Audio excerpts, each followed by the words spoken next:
Hello and welcome to the Exam Study Experts podcast. I'm your host, William Wadsworth, memory psychologist and study strategy coach. Today, I'm thrilled to be welcoming back my fellow coach here at Exam Study Experts to the podcast, the wonderful Dr Alix Hibble.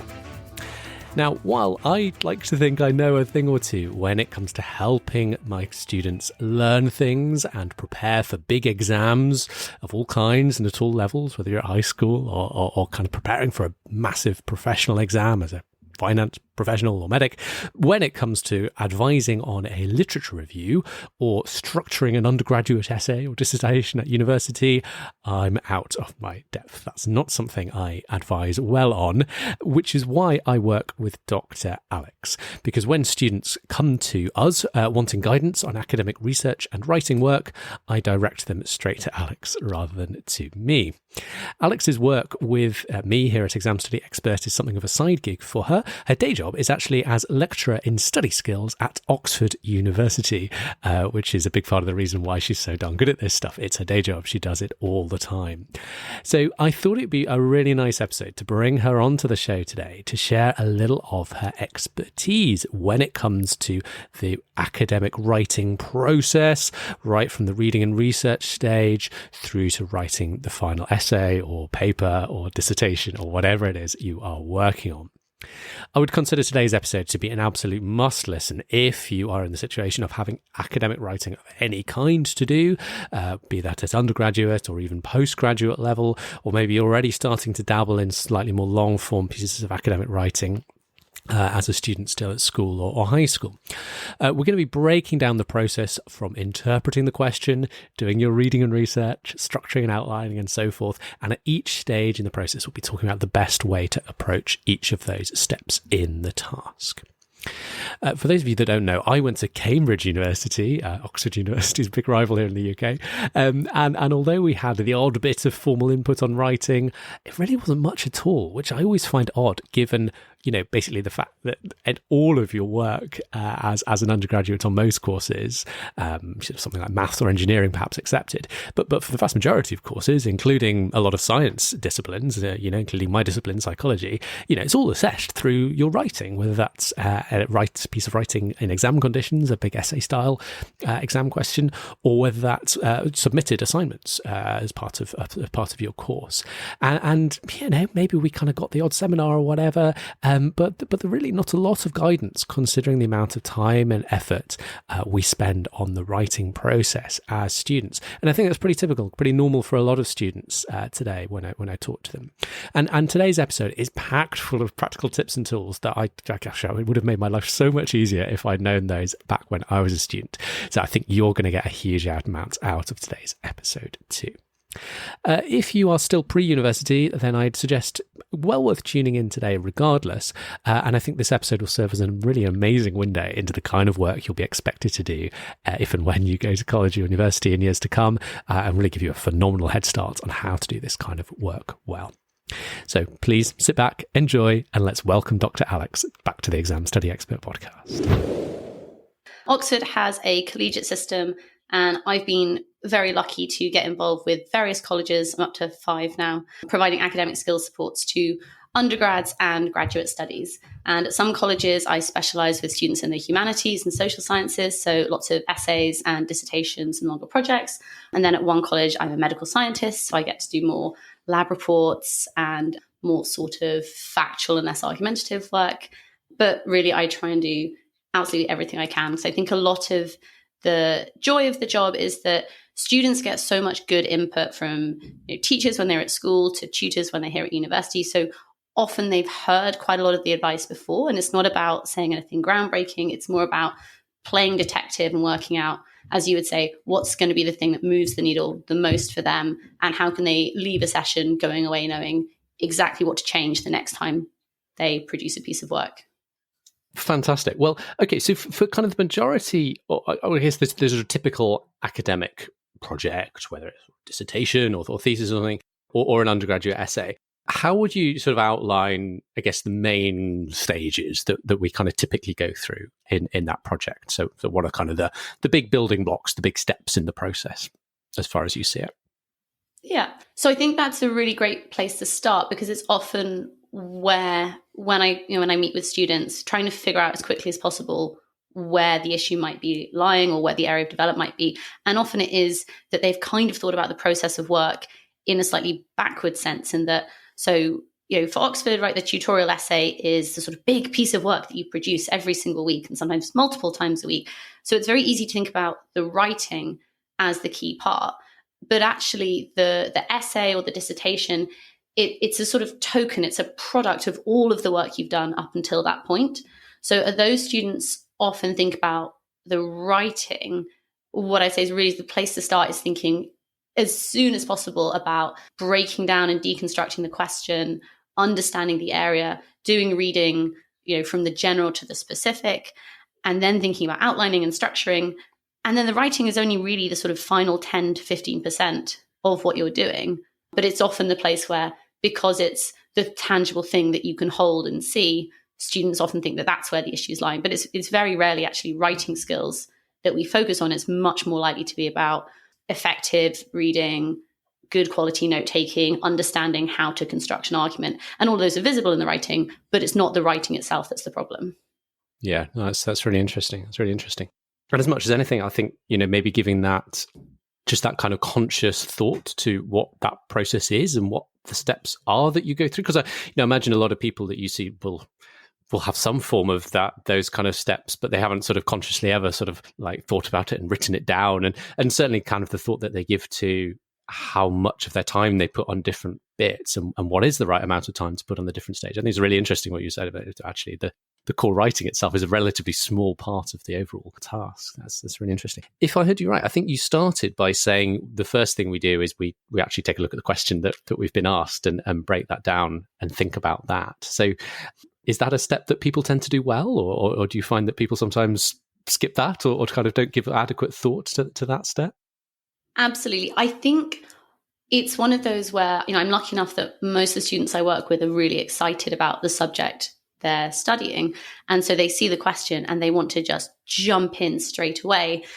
And it's often quite easy when you look at their essays to tell if they've done this, because you get a sense very quickly that they're writing about the topic and the area, but they aren't constructing an argument. I'm lucky enough to do a little bit of subject teaching alongside my academic skills work. And I think my students are constantly laughing at me, because at least once every tutorial I'll say, but what was the question behind the question? In the sense that when you've been set an essay question, it's not just the question that's on the page. You also want to think about, why have they chosen this particular phrasing or this particular area within the topic? What are they trying to get at? And often the examiner or the tutor is trying to signpost you to a particular underlying debate or background context. And so it's not just thinking about, this essay says compare and contrast. It's, well, why have you chosen these two things for me to compare and contrast? And often another phrase that they'll laugh at me for using is, what's the missing part of the question? So if I've said, if I've set an essay that's compare and contrast these two things, there's often a third thing I haven't explicitly mentioned, but I'm hoping you'll build up to in your essay. So actually the question on the page is just one very small part of the wider question. So spending more time digging into that is useful. With some students, we'll do an exercise where they get a piece of paper, they write the question in the middle, and we kind of go through, most of the keywords in the sentence, like, okay, why this word? What could this mean? Where could this go? And then try and come up with 2 or 3 ways of rephrasing the question to really get to the sense of, okay, actually the phrasing of this question tells me something slightly different. How is very different to why is very different to what. And so now I've understood all the different ways in which this question could have been asked, I'm going to be able to construct a much stronger argument about why this particular question has been asked. Yeah, it's really interesting and really important work to do. I mean, it's like, if you're planning an 8-day hike, the first thing you'd start with is, your route and where you're going. You don't just sort of wander off into the hills and hope for the best. One of the things that kind of strikes me, if I was kind of approaching this as potentially a tricky spot, you were describing how, there's kind of important to look at the question behind the question. So you compare and contrast 2 things, and then there's like this third thing that you might hope that they pick up on. how do we make sure we get to the right thing that we're supposed to pick up on, and rather than sort of just go off at tangents and like explore loads of peripheral stuff that's not so relevant? Because it's also important, I guess, to stay on topic. And that's one of the things that, I sort of remember being a challenge. And I hear students talking about, the importance of sort of staying on target, staying on track, and not getting sidetracked and not going down rabbit holes that aren't so relevant. How do we kind of balance that need to stay relevant with that sort of hope to find that bit that's not specifically articulated explicitly in the question? Yeah, and I think that it's a really difficult balance to strike, because often as a tutor or an examiner or a teacher, you sort of know what you would write as the answer to that question, but you've also sometimes forgotten what it's like to not know the area at all. And so as a student, you might look at a question and think, oh, well, actually, my lecture went through this really clearly. There was this area, and then there was this really fun way of putting the two together, or a completely different perspective. And so sometimes it's really obvious, and the sort of three areas you're looking at. And sometimes it's not immediately obvious. And that's not necessarily that there's been a problem. It's just that you haven't learned all the stuff, right? The things you know, but you don't always know the things that you don't know. And so sometimes if you're looking at a question and you can't see that like extra third part, or you don't know about the theoretical context, it just means you're going to have to start slightly more broad and do some more general reading to then come up with your sort of signposts. And then you can jump into okay, now actually I've got a better understanding of the area. Now I can do this deconstruction of the question. So not to panic if it's not immediately obvious. And also sometimes, it depends where you are in your academic journey. So it could be that there isn't really an obvious third part, and that, that's the exercise is being left up to the reader. This is where you can have fun and be creative, because maybe it's completely up to your own understanding and your own sort of theoretical viewpoint. But you need to know a little bit of the area before you can kind of rule out, is it something obvious that I'm missing? Because it can be a real shame when you see a student's essay and you're like, oh, you were so close, but how on earth did you miss this huge theory, or this huge school of thought? And it can just be, I enjoy this, I really want to get writing, I'm going to start with the writing rather than starting with what's the question actually asking? Are there any booby traps I need to look out for? Yeah. I wonder if you'd maybe just give us a concrete example just to kind of help us apply this of a question that maybe it's either a question that you've set yourself or a question that you've helped students with, where, people have either approached it very well or not very well, and kind of what the good answers did that the less good answers didn't, just to kind of apply what you're saying in a specific example that you're familiar with. Sure. So my big passion in psychology is the visual system. And with my first years, they're all gearing up for their first year exams at the moment. So we've been trying to push them a little bit with slightly wackier questions. So the one I set for last week was, if you were designing a human and you were going to give it a third eye, how would that change their vision and where would you place it? Which is a bit of a silly question, right? Because you're never actually going to do this, and there's probably no good answer. But what I would hope is they'd sort of think, well, I've had a range of lectures and tutorials in the visual system this term. So we've talked about color vision, and we've talked about depth perception, and we've talked about being able to perceive moving objects. So maybe that's a kind of sort of sensible structure. And I'll divide my essay into 3 sections, and I'll think about each of those. And within each of those paragraphs, I'll think about how would it change things and where would be the optimum place for the eye. And that would be a good essay. A great essay would also think about the question behind the question, which is, if having more eyes is better, why do humans only have 2? And so a really good essay would also think about, well, the kind of downstream consequences of adding a third eye to the visual system is we now have more information to process, and the brain has got to do that somewhere. So there's going to be other functions that now don't get as much brain space, and the visual system's already pretty greedy in the brain. We're using a lot of it to do visual things. So a great essay would also think about what are the downsides of having this extra information from a brain level, but also from an information processing level. So that would be the kind of secret question behind the question.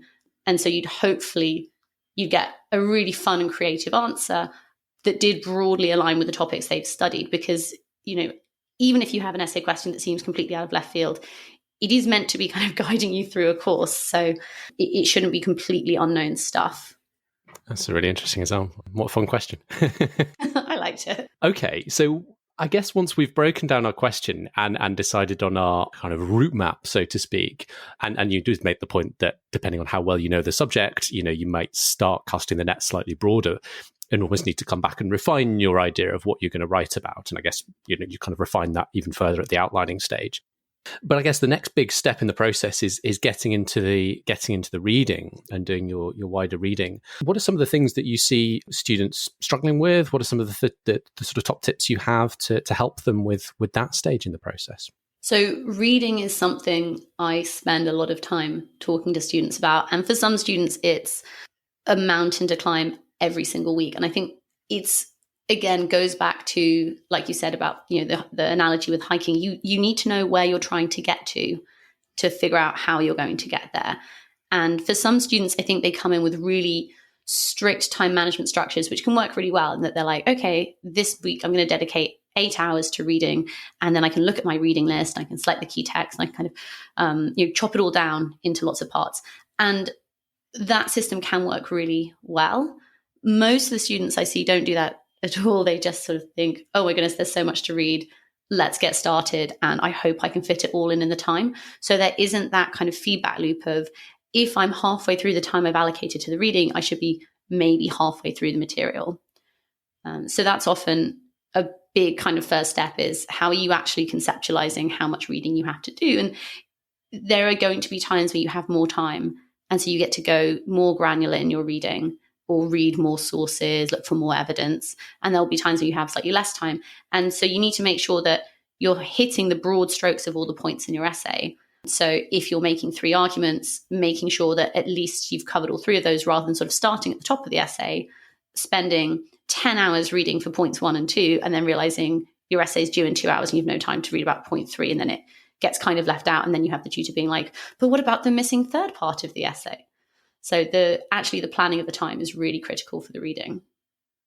So that sort of time boxing to make sure that I guess that probably most people suffer from the problem that there's more reading than they'd ideally like to do than there is time available. So I guess we have to make a choice at that point. Do we sacrifice breadth or depth, or a bit of both? And do we aim to kind of read a bit more and kind of cast the net broad, but only read sort of a more shallow level in each text, scientific text, maybe at the very least just reading the abstract and kind of getting the key conclusion from the paper?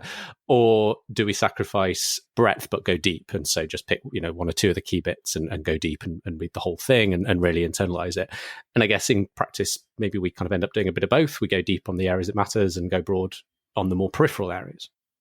Yeah, absolutely. And a good plan should, you should sort of know that, like, okay, the first 2 hours of my reading is going to be quite broad.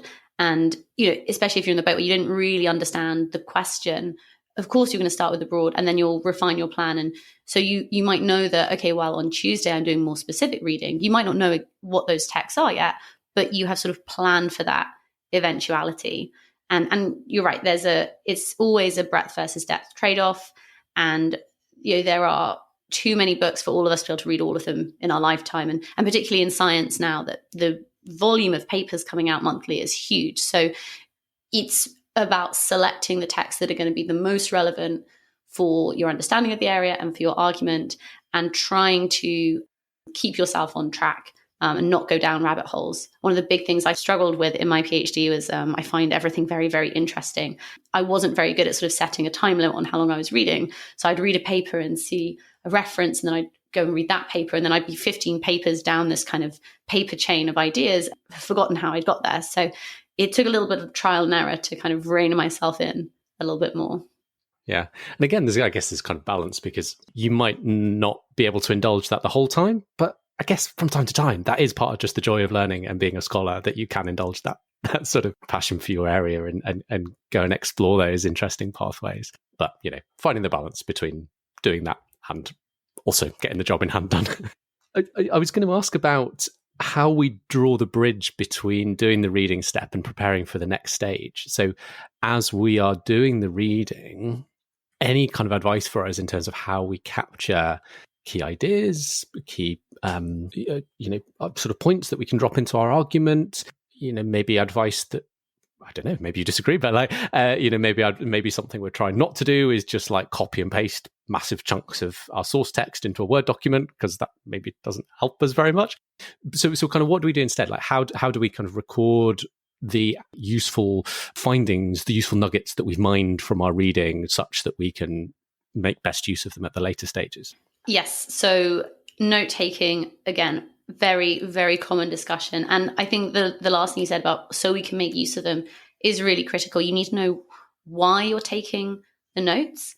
And often, again, this is something you can see in essays, just looking at it. If they have lots and lots of, quite convoluted summaries, that suggests to me that they've done a lot of, as you said, copying and pasting. You can see like stylistic changes, which is never a good thing when you see a stylistic change in the middle of an essay. Or conversely, I'll see essays where it's packed so full of content, but there's no space to develop the ideas. And that then feels like a student has read too many things at a surface level.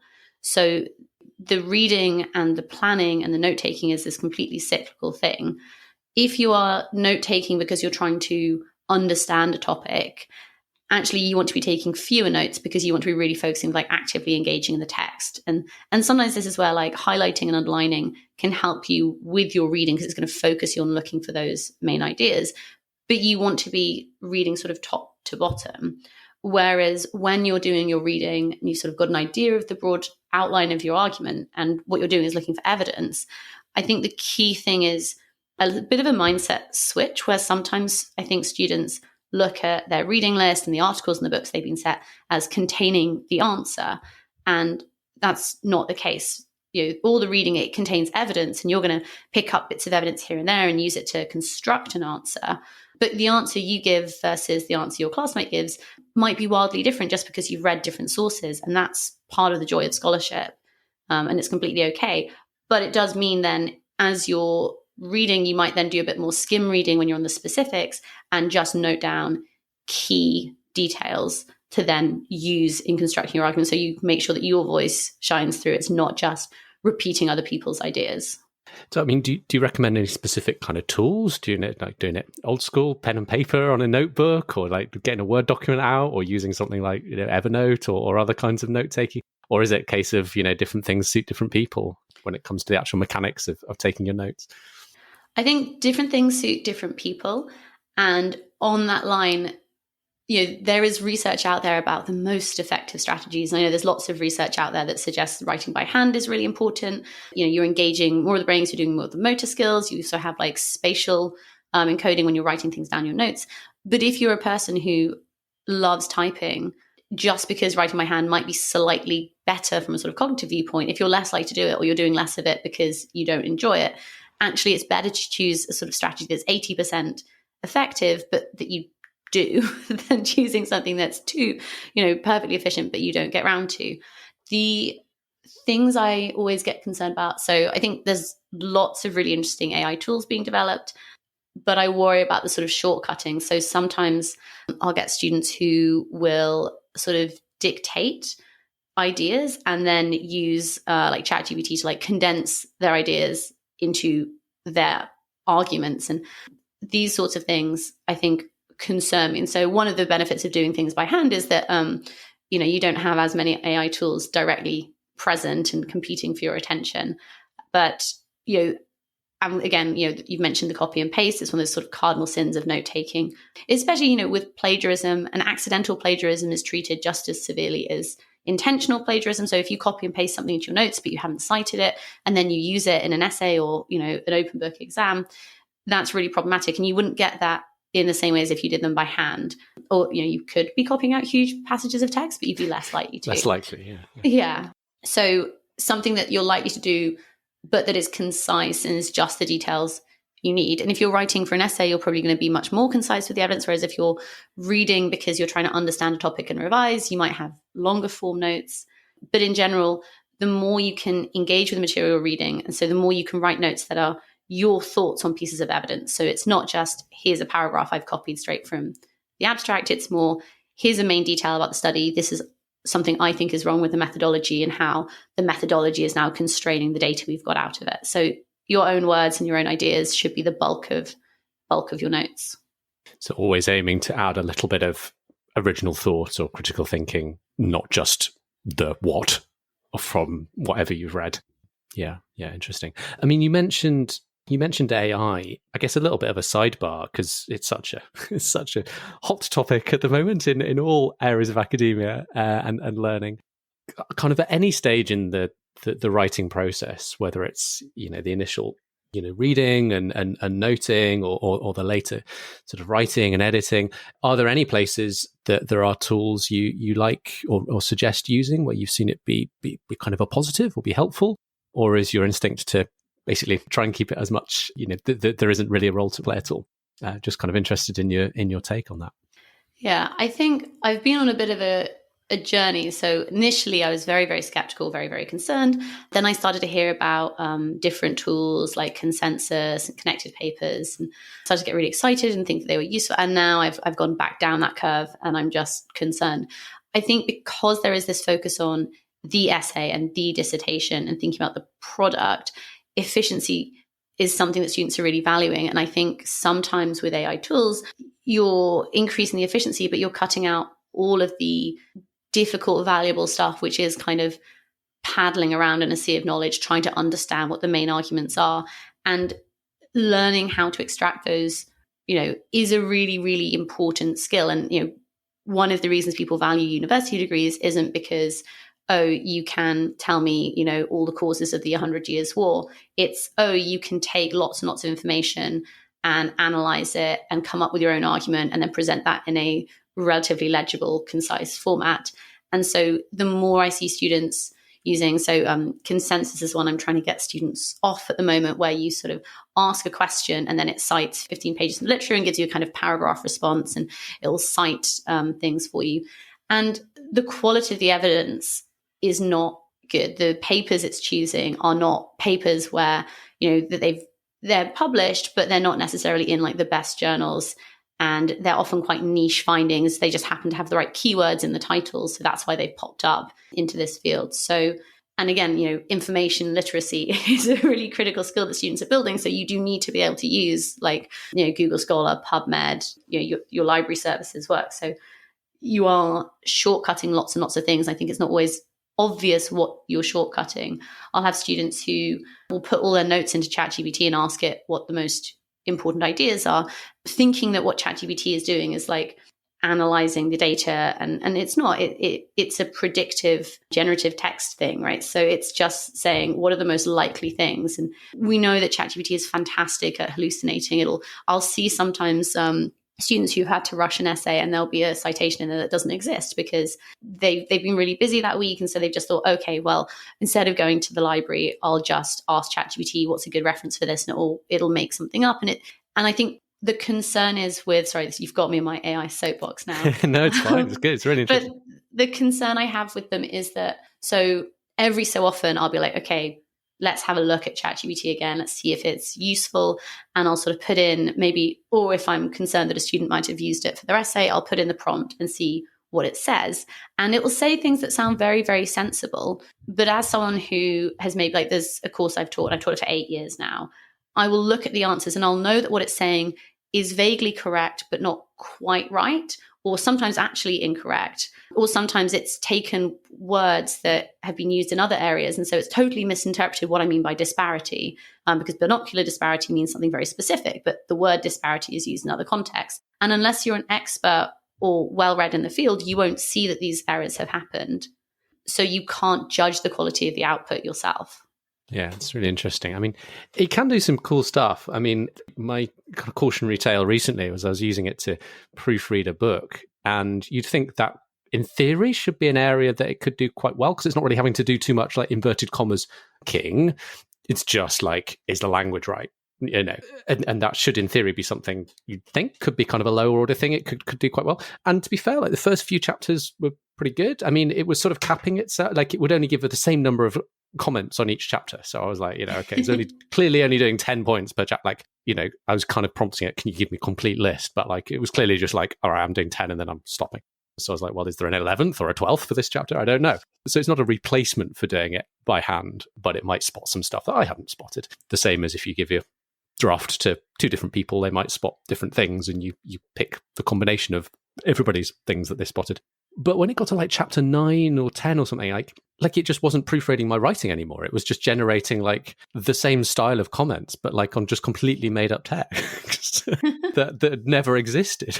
Like, what's going on? It was really weird. So yeah, always with a pinch of salt, I think. Yes. And be aware that it's always the tendency is to agree with you. So if you ask it something where the answer is no, like, are these two things similar? It'll always say, yes, here are some reasons why they're similar. And then if you say, actually, you're wrong, it'll say, oh, I'm so sorry, I misunderstood. Yes, here are 6 reasons why they're dissimilar. And so it's really important to remember that even if you have designed a really beautiful prompt that you think is really clear, you don't understand how it's working and how it's generating and hallucinating. So another example of this is I was giving a talk about visual illusions recently, and I thought it'd be really fun to get ChatGPT to produce a sort of opening slide. So when people are coming in, they have something to look at. And it produced this poster, but there's a few really interesting errors in like the words because it doesn't know that the pictures of words are still words. So it was making up like letters, and it had like the, which is the classic Paris in the Springtime illusion. But it was just really fascinating looking because I was like, these are errors that like a 4-year-old learning to write wouldn't make, but this large language model is making because it's now no longer being a large language model. It's in its picture domain, and it doesn't understand the meaning of things. So even though the meanings are really clear to you as the person giving it the input, it's not thinking about things in the way that a human thinks about things. So the errors it's making aren't errors that you might not pick up on them because you're a human looking for human errors. Yeah, it's interesting. Good. Well, I mean, we could talk about that all day, but we must complete our essay before the deadline at the end of the week. So, speaking of which, as the clock ticks down in the overall writing timeline, we start to put away the reading and get towards the writing up stage. So, to kind of prepare us for the writing, we need to summarize all those notes we've made on all that reading, and kind of draw it together in terms of some kind of structure, some kind of plan for our essay. Any advice for us on this stage? How do we go about doing that well?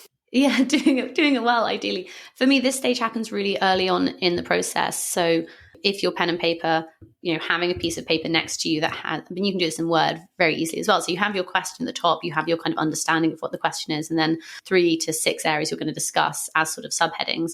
And as you're going through your reading, just, whenever you find a piece of evidence, just putting that onto the outline. This also helps with your reading because firstly, it's kind of built in evaluating how far through the reading you are. So, if you can, if you need to speed up or if you can actually, paddle around in the details a little bit more.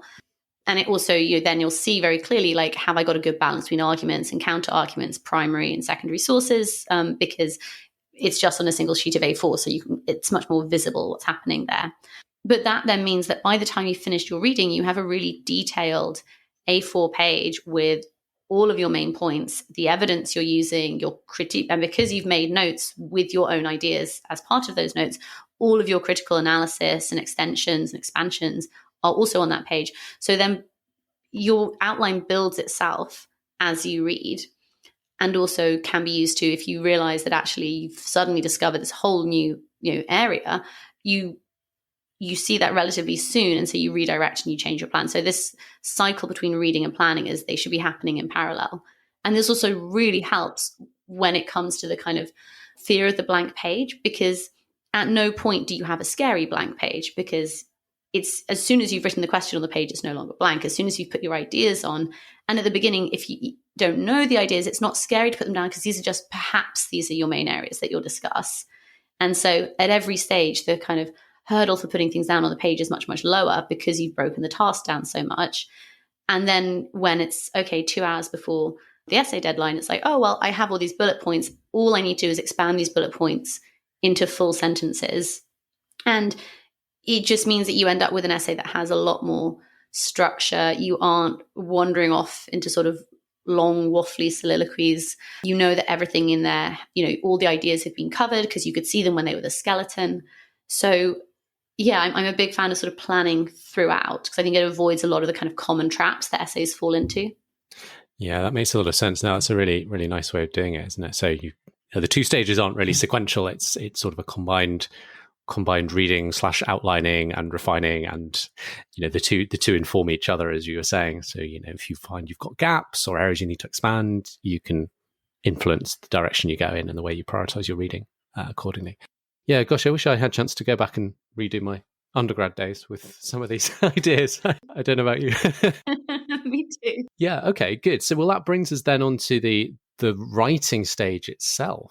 I guess an interesting question to pose for this one might be, are there maybe kind of 2, 3, 4 kind of key sort of tips or sort of traps people perhaps fall into, and maybe not everybody falls into every single one, but things you kind of commonly pick up on in terms of your feedback for students when you kind of review their writing, and sort of top suggestions for what they could maybe think about doing a little bit better. So for writing, I think there is this tendency to try and write as someone else. And often, we see this because students will ask us for model answers, which is something you get at school, but you move to university and you don't really see model answers anymore.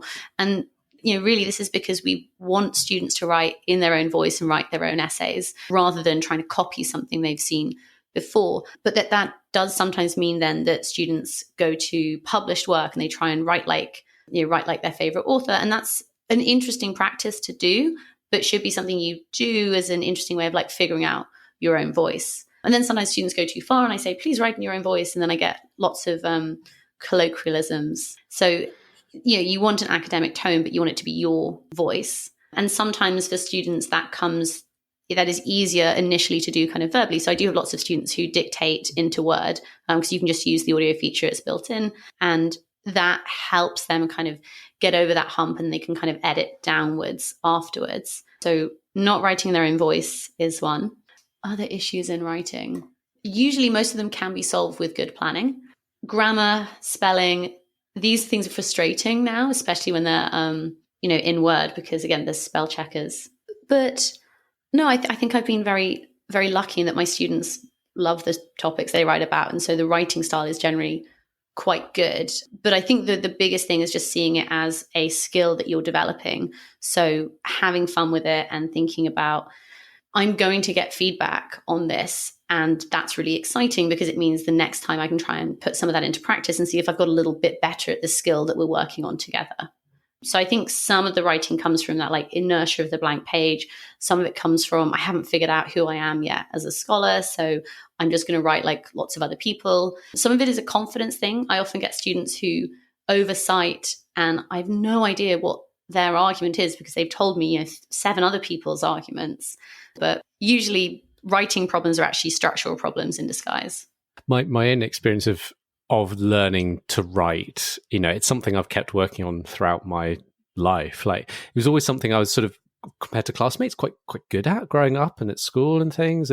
And so maybe I hit university and thought, I'm a kind of a good writer and I write well. And I was all right, but I definitely still had room for improvement, right? And I was lucky enough to be able to work a little bit one-on-one with someone who's maybe kind of playing a similar role to what you do at some of your colleges, and that was an opportunity my college gave me. And just working one-on-one with them, I realized there was like so much I was doing that partly it was kind of a part of my approach to planning and outlining, and then for me, like I had the specific thing where I was trying to be really like flowery and elaborate in my style, and I think the reason I was doing that was I'd read as a document the examiners put out about kind of what they're looking for and what gets your first class essay, and like one of them was one of the points was it's just you include an awful lot of relevant information, and then one of the other things they said would earn you a first class was sort of just a particularly like engaging and entertaining style. I can't remember how they put it, but like I thought to myself, well, okay, I'm never going to be like top of the class in terms of how much I know with the best will in the world, but I reckon I could go for like being really like entertaining and like really engaging in my style. So I was kind of doing this all flowery, like elaborate, like language. And my sort of writing tutor read it and was like, oh no, this is just like, ugh, no, basically. And so he like, one of the things I did with him was like basically simplifying it down and like distilling it and like working on making the writing like really crisp and just like getting to the point and just articulating it clearly, well, and not trying to be overly fluffy with it. And that I think was a journey I needed to go on, and that helped a lot. But I guess different people will be at different stages with this kind of thing. And even then, having done all that, like in later years doing exam study expert stuff, like I've learned even more about like writing, and there's been whole new stages of like learning how to do it well. And there's a video I'll link in this episode description, actually, kind of inspired what you were saying a moment ago about sort of speaking things out loud. There's a really nice video I came across on YouTube of a guy kind of demonstrating how he write really good written copy. And this is more in like in a, writing really good emails domain. But I think some of the lessons from that about like his process and how he like goes through and kind of rereads stuff and like judges his own work and goes, oh, like, is that written well? Is that good copy? Is that good writing? Or like, no, it's not. It's no. If you speak it out loud, it doesn't sound good. It sounds weird. And you kind of edit it and copy edit it and make it better. Like some of that process is quite interesting. And you might not have time to go to like that level of detail for every single piece of writing you ever produce, but maybe sometimes just kind of working on that, and you just gradually learn those muscles and develop those skills over time. Good. So I wanted to ask just kind of briefly as we head towards the end, Alex. I know you've been doing, you do your work through Oxford University, supporting students at your various colleges, and you do a little bit for the Exam Study Expert community as well in terms of sort of writing support and supporting them on their academic writing process and all the stages of the process. Tell me a little bit about the work you've done there and how that's helped the students you've worked with. Yes, it's been something that's, firstly, lovely to stay in the Exam Study Expert family. We're very lucky to have you, Alex. Thank you. So yes, I work with university students, and a lot of it is academic writing, kind of looking at the academic writing and being like, actually, is this time management? Is this structure? Is this editing? But it's been really lovely to have a sort of ongoing system where I'll have a look at an essay and we'll talk about, what do you think's good about this? Where do you think there are areas for development? Much as I do with my Oxford students, and then seeing the next version or the next essay for a different topic and seeing that. And we've done some work with essays. I've also been working with a student recently, and we did a poster together. Well, he produced a brilliant poster. I gave some comments. It was refined. It turned out fantastically. But that was really fun as well, because that is exactly the same thing, right? What is the clarity of your argument, but with 500 words and a few pictures and graphs rather than 2,500 words. So it's been very fun to think about developing academic writing, and longer projects as well. I think really fun working with PhD students, and suddenly it's no longer 1,500 words, it's 150,000 words. And that's always very exciting, because it's all of the things are the same in terms of you need to read and you need to have a structure and a plan and an outline and an argument. It's just you can have many, many more granular arguments in 100,000 words than in 1,500 words. So longer projects, I think I find also really rewarding because of the level of depth students can get into with the ideas. And also I'm nosy, so I love seeing different subjects and learning about different things. Yeah, and talking to one of the students you mentioned, I know he's been super appreciative of your feedback and your I was talking to them very recently. So thank you for that. And Alex, I wonder if we just close by a kind of brief reflection, if anything comes to mind. I was just curious if there's maybe, one or two top things either that you've talked about already or kind of points you haven't mentioned that you wish you'd known as an undergraduate. I know listening to this conversation, there's like about half a dozen things that I think, oh, that was a really good idea. Like, I wish I could have my time again and have a go at that, because that sounds like it'd be really helpful. But yeah, I'm just curious, are there any kind of reflections you wish you particularly had known a bit earlier in your academic journey that you have learned and mastered since? So I have always, ironically, for someone who now spends a lot of time talking about academic writing, I've always found it immensely painful. And I think a lot of that was I would overread and I would find so much that I didn't know. And then I would get lost about what my own ideas, and I would take mammoth amounts of notes. And I think if I'd started with, you only have this much time and you only have this many words and you've got to construct an argument that answers the question. I think if I could have constrained myself a little bit, because my tendency is always to fill, all the time possible. And if not more, I was never very good at deadlines. And that didn't help me construct a good argument, because at no point was I trying to narrow down. I was only trying to expand my knowledge. So I think a little bit more planning before I write. And I would also be one of those students who is very committed to the idea that I thought through writing. So the best thing to do is to sit down and start typing away, and the ideas would come to me. And, I'm sure there are students out there whose brains work like that. We know that everyone is very different, but for the vast majority of students, that system is just going to give you very verbose and waffly essays where you lose the point you're trying to make. And I think the important thing to remember is that even if you've spent a whole week, or if you have a dissertation, right, 6-9 months on something, the examiner reading it does not have 6 to 9 months to get to grips with your argument. They have, for an essay, half an hour, for a dissertation, several hours. And so your job isn't communicating to yourself. Your job is communicating to a reader. And I was talking with a tutor the other day who made this really excellent point. And he was sort of saying, well, students need to realize they're writing for two audiences simultaneously. You're writing for somebody who doesn't know the area, a smart person, but a lay person. And so they need to understand what the big points are that you're making. But simultaneously, you're also writing for your tutor who enjoys this area and has a little bit of expertise in this area. And so you want to put little nuggets in there that are still interesting for them, like, oh, look, but they use this technique. And if they'd used this technique, it would have, circumnavigated this issue. So, I think if I'd managed my time better, done a bit more planning, and actually thought about the essay as something for the tutor to read rather than something for my own learning, it probably would have resulted in better essays. That's fascinating. Well, look, Alix, so many really interesting things today. Thank you so much for being so generous with your time, with your wisdom today. Thank you once again. Yeah, lovely to be here. Thank you so much for having me. Well, thank you once again, Dr. Alix. What a brilliant overview. And if that's whetted your appetite to get better at writing, then Alix and I warmly invite you to get in touch with us today to talk about how we can help you. When you get in touch, your initial consultation is with me. We'll have a little chat about your circumstances and advise on how we'll best be able to help. And then we'll get you booked in for some sessions to work with Dr. Alix. From fine-tuning your research and writing process to potentially saving you huge amounts of time, learning to interpret questions intelligently and avoid going off on tangents, there are so many skills that Alix works on with her students that can help you score really high marks for your written work.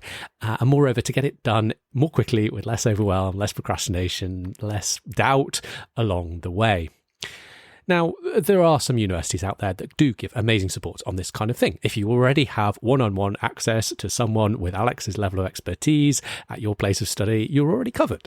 But unfortunately, we do know that a lot of students get fairly limited support in this hugely important area. And hey, that was true, I think, even for me at one of the world's great universities. So many of Alix's clients have told us that, they basically have no route to even just getting basic feedback on their writing through the year. They can ask their course provider, you could ask their lecturers, ask student support, and there's basically no one that will kind of be able to look at a piece of writing and say, that's good, that's not so good, you're on track, you need to do it more like this, that kind of is the entirety of what a lot of students are assessed on. So that kind of lack of any kind of feedback until you've taken your final year end exams and they've gone well or not so well is a huge problem for some students. So one student who's working with Alix at the moment told us that the biggest thing from working with Alix is just that relief of someone being able to look at examples of his work and tell him that he's doing okay, and tell him that he's on track, and that reassurance that he so sort of badly needs, that he's on track for a decent grade this year, and also giving some really useful pointers on how to improve in terms of things like the macro structure, engagement with the question, and some of the little details of writing style. So if you think it would be a good idea for you too to get a little bit of support, a little bit of guidance, a few pointers on your academic writing to help take it to the next level, then the way to get in touch is to head to examstudyexperts.com/writing. And I've put that link in the episode description or the show notes as well. So that's examstudyexperts.com/writing. You and I can have a quick chat in the first instance just to talk about how we might best be able to help, and then we'll get things set up for you to work with Alix. Thank you so much once again for listening today. It's been great to have your company. I hope you've enjoyed today's episode and got a lot of value out of it. And I look forward to seeing you again very soon. Wishing you every success, as always, in your studies. Wasn't that wonderful? If you're feeling inspired, why not leave us a rating and a review in your podcast app? It would make our day. Thanks again for listening, and see you soon.